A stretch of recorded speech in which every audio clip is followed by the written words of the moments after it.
प्रश्न 1, निम्नलिखित में से कौन सा मूल दीर्घ स्वर नहीं है? आपके ऑप्शन हैं ए, आ, बी, ई, सी, उ, डी, ओ।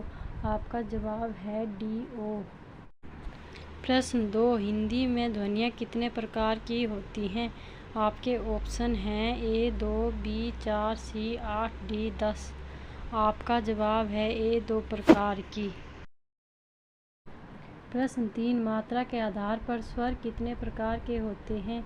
आपके ऑप्शन हैं ए 2, बी 3, सी 7, डी 9। आपका जवाब है बी 3। प्रश्न 4, एक से अधिक वर्णों के मेल को क्या कहते हैं? आपके ऑप्शन हैं ए अक्षर, बी स्वर, सी व्यंजन, डी अनुस्वार। आपका जवाब है सी व्यंजन। प्रश्न 5, ई, च, छ, ज, झ आदि का उच्चारण किससे होता है? आपके ऑप्शन हैं ए कंठ से, बी मूर्ध्य से, सी तालव्य से, डी ओष्ठ से। आपका जवाब है सी तालव्य से।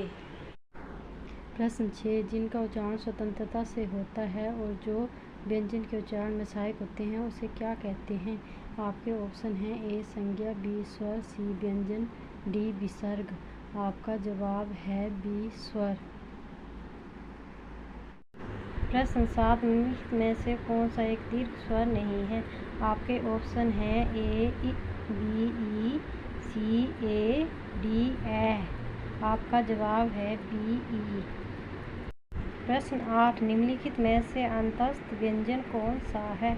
आपके ऑप्शन हैं ए ग, बी ज, सी व, डी स। आपका जवाब है सी व। प्रश्न 9, हिंदी भाषा में कुल कितनी लिपियां हैं? आपके ऑप्शन हैं ए 44, बी 48, सी 52, डी 56। आपका जवाब है सी 52। प्रश्न 10, हिंदी वर्णमाला में ऊष्म व्यंजन कौन से हैं?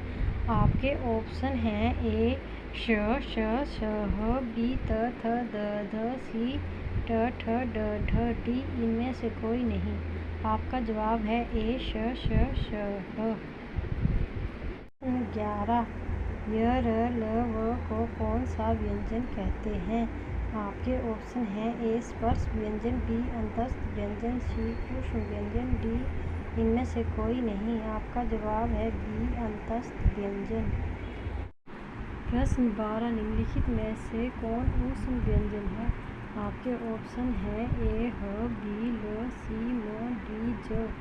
आपका जवाब है ए ह।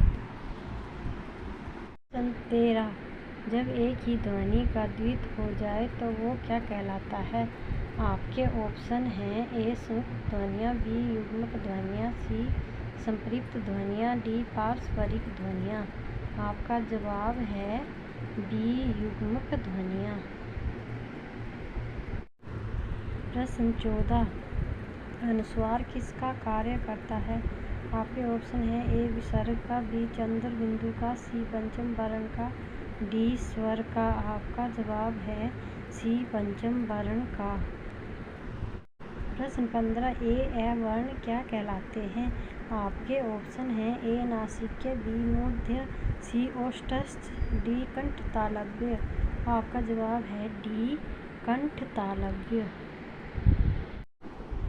प्रश्न 16, वो छोटी सी छोटी ध्वनि जिसके टुकड़े नहीं हो सकते उसे क्या कहते हैं? आपके ऑप्शन हैं ए वर्ण, बी स्वर, सी व्यंजन, डी मात्रा। आपका जवाब है ए वर्ण। प्रश्न 17, जिनका उच्चारण ऊपर के दांतों पर जीभ लगाने से होता है उसे क्या कहते हैं? आपके ऑप्शन हैं ए दंत्य, बी नासिक्य, सी मूर्धन्य, डी अनुस्वार। आपका जवाब है ए दंत्य। प्रश्न 18, किसी वस्तु को व्यवहार में लाना इसका आशय किस शब्द से है? आपके ऑप्शन हैं ए उपयोग, बी अनुपयोग, सी प्रयोग, डी सदुपयोग। आपका जवाब है सी प्रयोग। प्रश्न 19, निम्नलिखित में से किस शब्द में स्वर व्यंजन संबंधी अशुद्धि नहीं है?